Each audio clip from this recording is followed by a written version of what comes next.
কুমিল্লার মুরাদনগরে বিএনপি ও এনসিপি নেতাকর্মীদের মধ্যে সংঘর্ষ হয়েছে, অন্তত 15 জন আহত হয়েছে।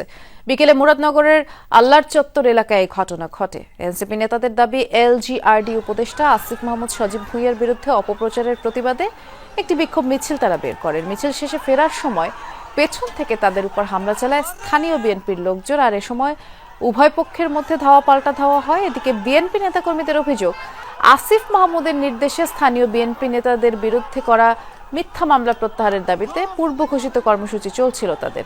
এ সময় এনসিপির লোকজনই অতর্কিত হামলা চালালে সংঘাত বাধে। তো আমরা শান্তিপূর্ণ সমাবেশ করতেছিলাম, এরই মাঝখানে কাইকোবাদের সন্ত্রাস বাহিনী আমাদের উপরে ইট পাটকেল দিয়ে হামলা চালায়। আসিফ মাহমুদের নেতৃত্বে এই মিথ্যা